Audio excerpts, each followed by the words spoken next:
Senhor, irmãos, amém? A igreja pode se assentar.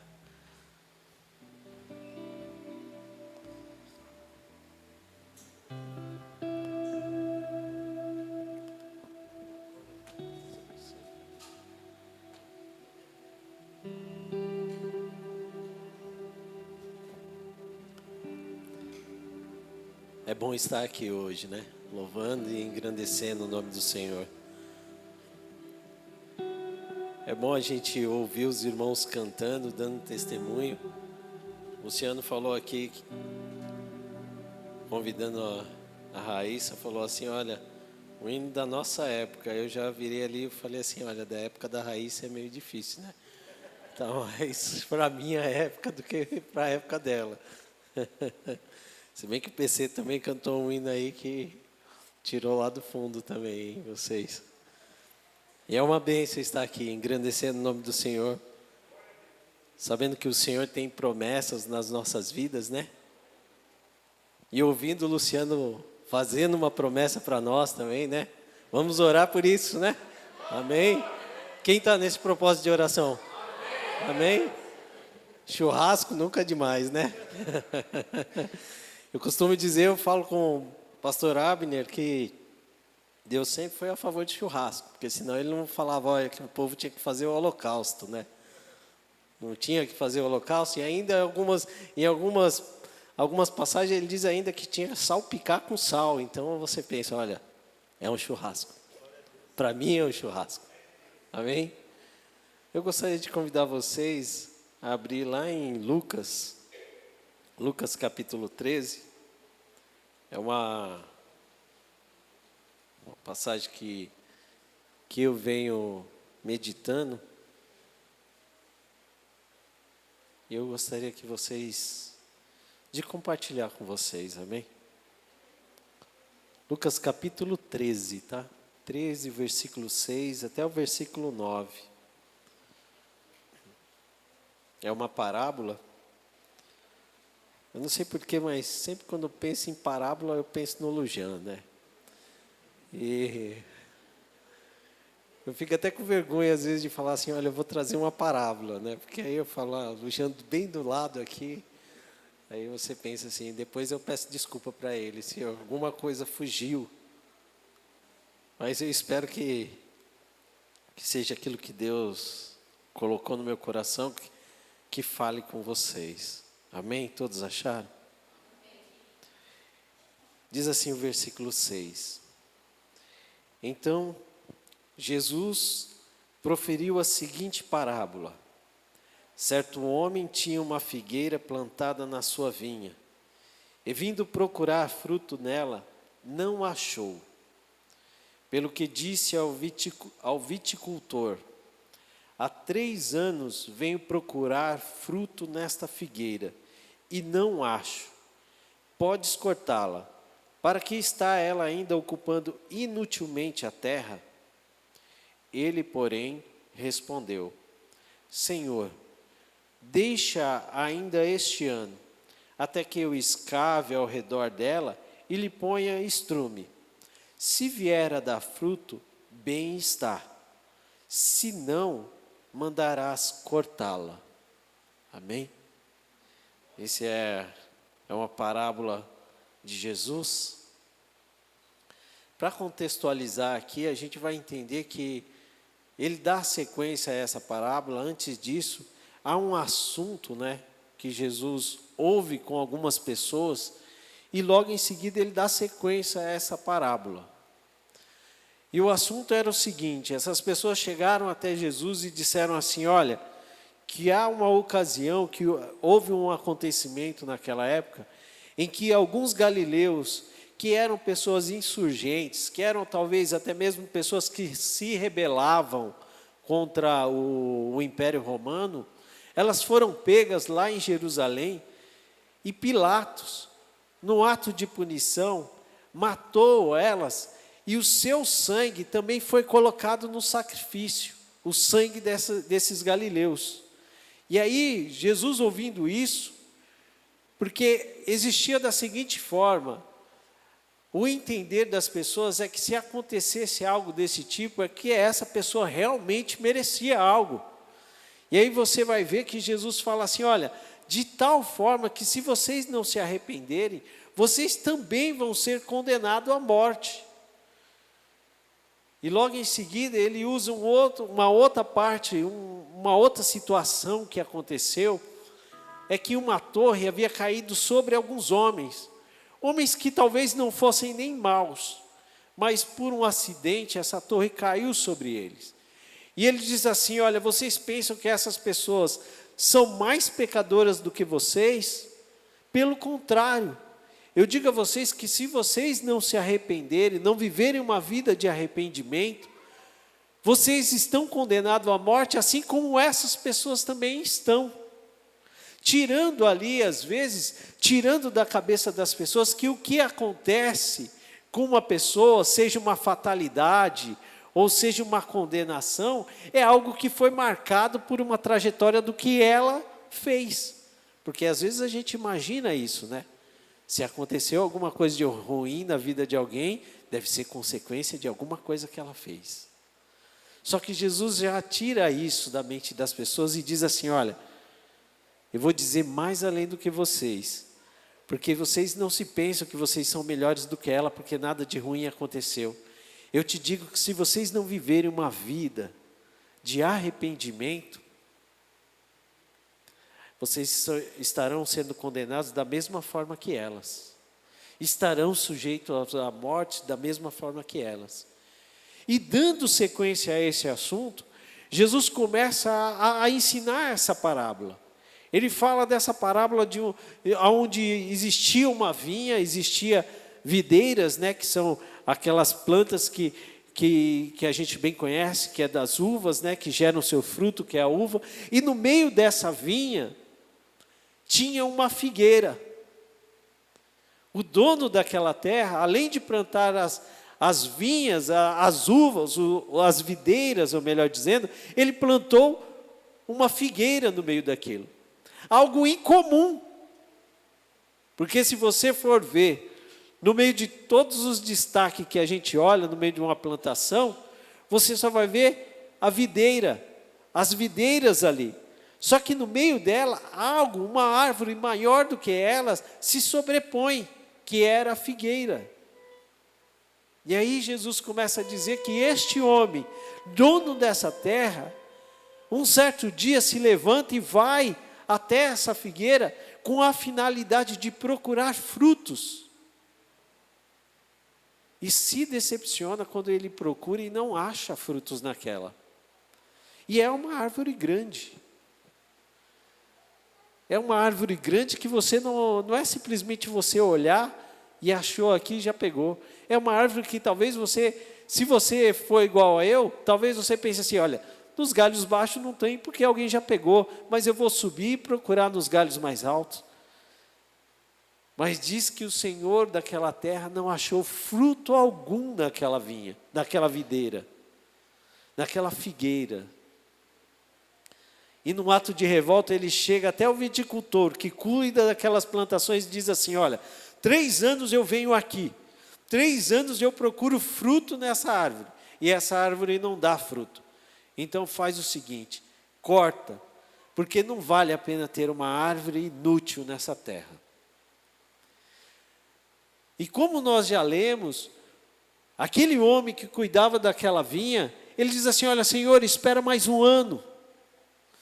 Vamos fazer o seguinte, vamos adubar, vamos cavar ao redor dela e vamos colocar adubo ao redor dela, com a finalidade de que ela venha ter nutriente para, quem sabe, ela dar frutos, talvez seja isso.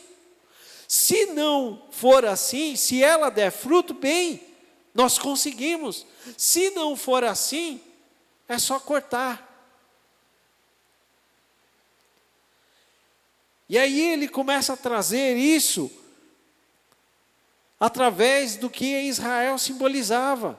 Uma figueira no meio de um monte de videiras que não trazia frutos, que não gerava frutos, que não produzia nada. Tinha destaque, mas não produzia nada. não fazia aquilo que era a função dela, do qual ela foi escolhida e foi plantada naquele lugar. Se nós trazermos isso para as nossas vidas, nós fomos chamados para gerar frutos. Nós fomos colocados nessa terra para gerar algo. Nós fomos chamados para a igreja para gerar alguma coisa. Quando se fala em gerar frutos aqui, Jesus está falando sobre frutos de arrependimento. Outra pessoa que falou sobre frutos de arrependimento, que a gente conhece bem, é João Batista. Quando xingou aqueles fariseus e chamou, olha, vocês são cobras, vocês são cobras, gerem frutos de arrependimentos antes de vir buscar aqui um batismo. E da mesma forma, Jesus fala para o povo de Israel, olha, vocês que estão ouvindo, gerem frutos. E começou a colocar isso. E como que se gera frutos? Será que gerar frutos de arrependimento é simplesmente começar a chorar e a jejuar, a se humilhar, a se esparramar no chão e chorar e gritar, Senhor, Senhor? Os frutos, diferente disso, é as ações que nós mostramos que fazem dizer que nós, olha, estamos sendo mudados, estamos mudando. Por exemplo, alguém que xingava e de repente, alguém que esbravejava e era uma pessoa muito irada, de repente isso muda, o próprio Espírito Santo muda isso nela, ela se arrepende da vida dela e ela começa a gerar uma nova ação na sua vida. Começa daqui para frente a não xingar mais, a não ser mais tão irada assim. Isso é gerar frutos de arrependimento. E a gente começa a tirar algumas lições daqui. Eu gostaria até de poder pontuar com vocês algo que eu comecei a imaginar nessa passagem. O primeiro é que você não foi colocado aqui, ou na sua família, ou no lugar onde você trabalha, para ser alguém infrutífero. Em qualquer lugar que você foi plantado, você tem o propósito de dar frutos. Consegue entender isso? Isso eu não quero dizer que você tem que, eu tenho que gerar frutos na igreja, então eu tenho que começar a tomar um papel de líder ou um cargo na igreja. Não quero dizer sobre isso. Mas gerar frutos é como eu falei. Se a pessoa que você era antes era uma pessoa pecadora e totalmente fora da presença de Deus, então você começa a gerar ações que demonstrem que Deus está na sua vida. Se você está no seu trabalho e todo mundo te conhecia de outra forma, Deus não te colocou lá simplesmente para você ficar lá estático, sem gerar fruto algum. E isso não quer dizer que você vai chegar hoje, vai chegar na segunda-feira com uma Bíblia de estudo na mão e vai começar a pregar lá. Mas isso quer dizer que você vai começar a mudar as suas atitudes no ambiente em que você está, porque foi Deus que colocou você lá. Se Deus te deu uma família, então é neste lugar que você tem que frutificar. É dentro da sua casa que você tem que gerar frutos. Consegue entender isso? Há crentes que se tornam crentes somente quando saem da casa para ir para a igreja. Parece que muda a figura da pessoa. Mas você também foi chamado para ser crente lá na sua casa. Você também foi chamado para frutificar na sua casa. Você também foi chamado para frutificar lá no seu trabalho. Isso não quer dizer que você não vai participar de uma roda de conversa. Olha, agora ele vai vir de terno e gravata. Não, agora ele está no trabalho dele, agora ele só anda com Bíblia. Agora na hora do almoço ele nem se mistura. Não quer dizer isso. Quer dizer que o que sai da sua boca sempre vai refletir aquilo que você é. lá dentro, se você é servo de Deus aqui, lá dentro também você tem que ser. Israel tinha um problema quanto a isso. Israel chegou um momento que ela foi chamada, quando foi separado o povo de Israel, o papel do povo de Israel era de ser diferente dos outros. Mas isso não de ser superior. Era de ser alguém que refletia ali a presença de Deus, que dizia, olha, existe um Deus, e esse Deus é o qual nós servimos. E Israel se esquecia disso. E por muitos anos Israel passou a entender que eles eram superiores, porque eles foram escolhidos de Deus. E Deus, quando fala através da pessoa do Senhor Jesus, quando Deus fala nessa parábola, diz assim, olha, vocês realmente foram colocados como uma árvore diferente de todas, mas vocês foram colocadas para frutificar. Se vocês não frutificam, vocês não servem para nada. Sejam árvores que frutifiquem na vida de vocês e na vida de outras pessoas. Sejam árvores que dê fruto e demonstrem a quem vocês servem. Agora, o segundo ponto que eu vejo aqui é que Deus, Ele procura fruto em nós. Nós vivemos hoje uma geração que nós gostamos de aparecer, né? Fala. Se for para dizer assim, eu não vou mentir. Nós gostamos de se amostrar, não é? De se amostrar. Vou falar igual aquele povo nordestino. Nós gostamos, né? Vestir uma roupa nova, aparecer bem na fita, né? Como diz. E às vezes nós tentamos fazer isso dentro da igreja e no ambiente que nós vivemos, para que as pessoas olhem o nosso modo de falar. Às vezes nós falamos para que as pessoas se impressionem, né? Olha, você é tão bonzinho. Só que na verdade esses frutos não são para você mostrar para as outras pessoas com a finalidade dela simplesmente procurar em você alguma coisa. Porque quem realmente procura o fruto em você é o próprio Deus. É Ele que está procurando e sondando o seu coração e vendo se realmente esse fruto que você está gerando é um fruto autêntico ou não. É uma coisa que é gerada em você ou não. Ou é simplesmente um galho ali pendurado com fruto de outra árvore.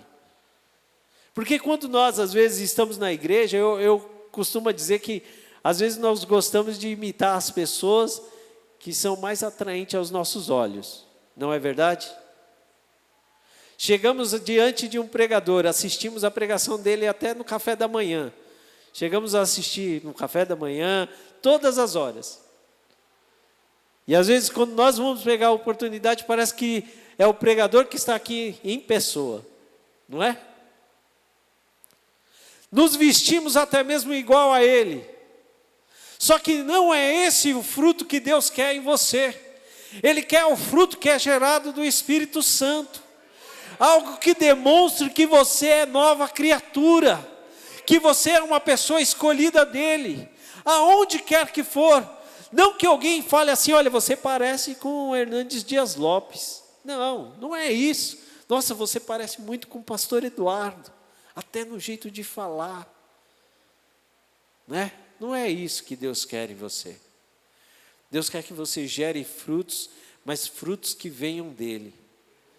E o terceiro ponto que eu gostaria de falar é que Deus dá incentivo para que nós geremos frutos. Deus, Ele é favorável para que nós geramos frutos. Deus é aquele que mais está preocupado que nós geremos frutos. Ele não só procura, mas Ele é aquele que faz o papel também do viticultor, que olha para nós e diz assim, olha, por mais um ano, eu vou cavar do lado de vocês, eu vou dar alimento para vocês, eu vou nutrir vocês, com a finalidade de vocês darem fruto. Se existe alguém que se levanta e diz assim, eu sou a favor de que vocês frutifiquem, é o próprio Deus. Se existe alguém que vai dizer para vocês que quem se opor, ele estará contra essa pessoa, é o próprio Deus, porque a finalidade dele é de ver você frutificar. Que 2025 seja um ano de frutificação na sua vida. Que Deus te coloque como uma figueira, mas uma figueira que dê frutos.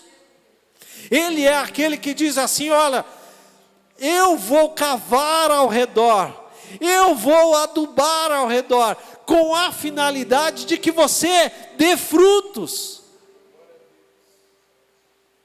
Nós às vezes se preocupamos em tentar fazer resultados. Nós às vezes se preocupamos em querer mostrar que somos competentes. Eu não estou falando de produtividade. Quando eu falo de fruto, eu não estou querendo dizer de produtividade. Eu não estou querendo dizer o quanto que você vai produzir. Eu estou querendo dizer o quanto que Deus vai gerar em você. O quanto você vai permitir que Deus gere frutos em você. E isso é se deixar com que Deus trabalhe na sua vida. É isso que Deus quer fazer. Nessa parábola, o nosso Deus, o Deus Pai, Ele é o dono da videira, é o dono da vinha. Mas o nosso Senhor Jesus Cristo é o nosso viticultor. Ele, em outra explicação, ele diz assim, olha, para a sua igreja, para os seus discípulos, ele diz assim: eu sou a videira, e vocês são os galhos. Ele está querendo dizer, olha, é através de mim que vocês vão dar frutos. Nesse mesmo papel, ele está dizendo, eu sou o viticultor, aquele que nutre, aquele que dá nutrientes para que você dê frutos. Então hoje, saia daqui pensando, Deus é a principal pessoa que quer que você gere frutos para esse ano. Seja no seu trabalho, seja no meio da sua família, seja na igreja, seja em qualquer lugar que vocês estiverem. Deus é a principal pessoa preocupada em querer que vocês deem fruto. Às vezes a gente pensa que a nossa família está preocupada com que a gente cresça, né? Na verdade, Deus nunca quer que você cresça. Na verdade, Ele quer que você gere frutos. Ele nunca quis isso. Fala, não, que Ele cresça. Eu tenho o papel importante de fazer o Wagner crescer em 2025. Não, a maior preocupação de Deus é ver você gerando frutos. Gerando frutos. E é interessante, eu vou abrir um parênteses aqui, porque a figueira, ela é um dos símbolos de Israel.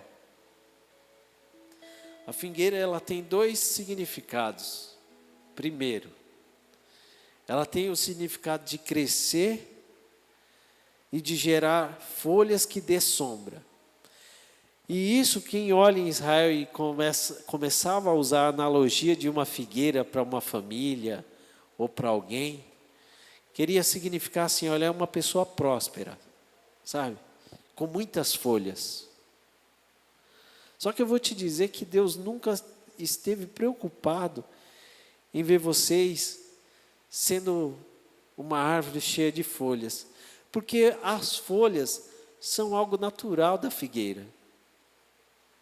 Então eu não sei qual é a sua visão de prosperidade, mas é algo natural que Deus faça você prosperar na sua vida. Às vezes você tem uma visão de prosperidade como alguns, de querer carro zero, de querer viagens internacionais, mas às vezes a própria prosperidade de Deus é fazer com que você viva na sua casa pequenininha ali e gerando uma paz que ninguém pode pagar. Essa pode ser a prosperidade que Deus reservou para ti. Mas uma prosperidade não é algo que Deus quer em você. O que Ele procura em você é frutos. Então, se você gera folhas, mas não gera frutos, você simplesmente é uma árvore que para Ele chega um momento que Ele diz assim, olha, já não tenho mais o que fazer. O que vou fazer com você? O quarto ponto que eu quero trabalhar aqui, e quero encerrar com esse quarto ponto, é que há uma esperança. Porque este viticultor, ele diz assim, olha, Senhor, por mais um ano, me deixa mais um ano trabalhar nessa planta, nessa árvore, por mais um ano. Então isso quer dizer que Deus tem esperança de que você ainda consiga produzir mais alguma coisa. Se você não produziu nada durante esse tempo da sua vida, tenha a esperança de que Deus ainda está na sua vida e quer ver você produzir, quer ver você ainda gerar alguma coisa na sua vida. E o mais importante é que Ele é o primeiro a querer isso. Só que eu abro um alerta. Apesar de ter a esperança e Ele falar assim, olha, por mais um ano, esse um ano também, Ele diz assim, olha, se não der, o machado está lá.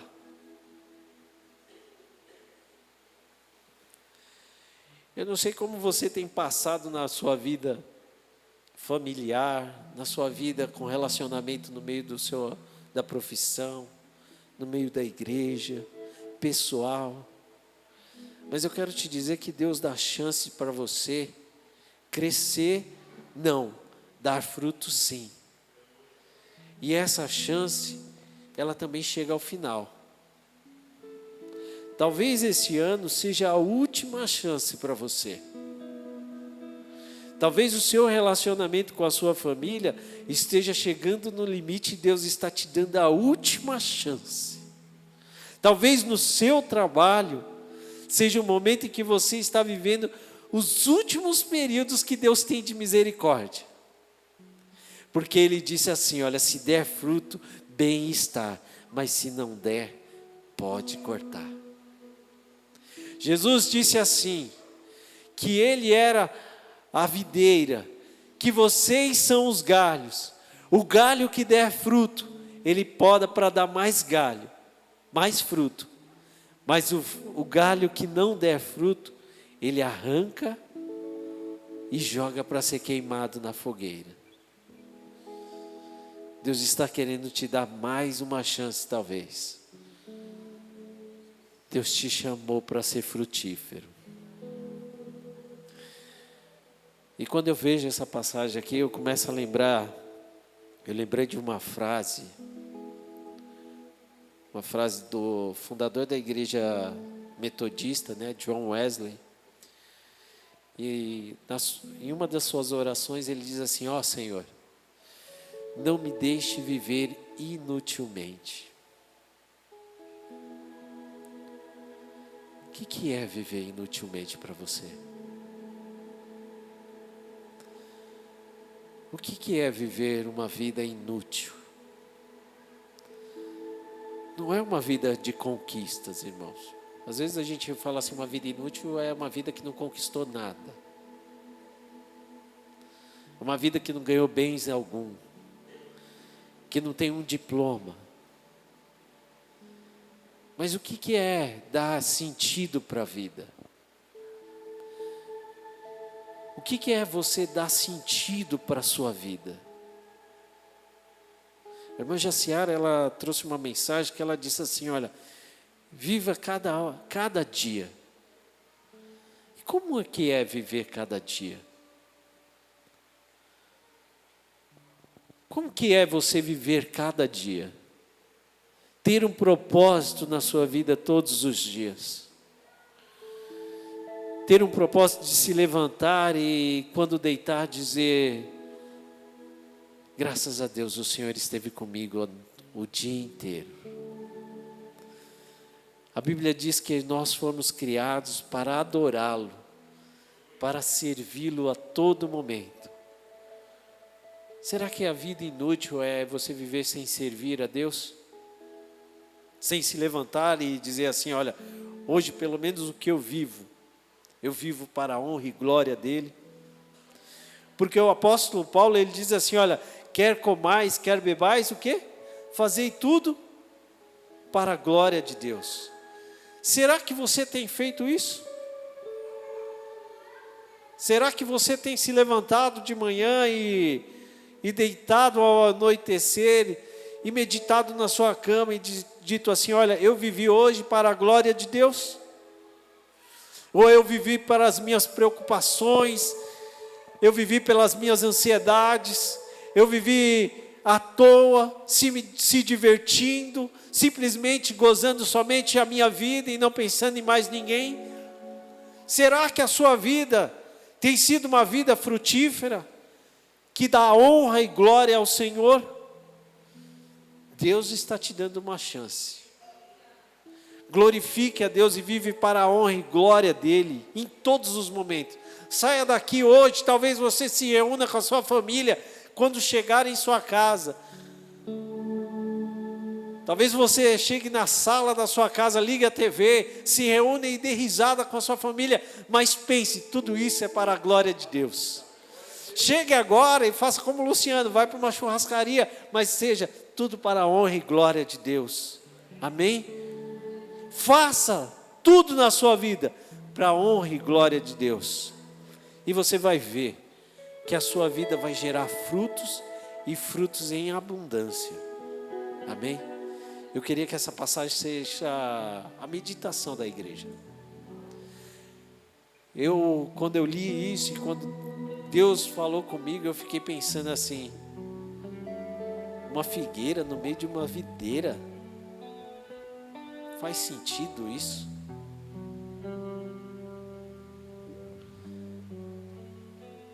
E aí eu comecei a pensar, faz sentido eu ser diferente de todos? Faz. Quando eu faço tudo isso para a honra e glória dEle. Faz. Quando eu mostro que há um Criador que faz todas as coisas na minha vida. Faz. Quando eu noto que Deus me vê um papel importante, me deu um papel de dar frutos em meio a uma plantação que não é igual a mim. Faz todo sentido. Amém? E as palmas louvam o nome do Senhor.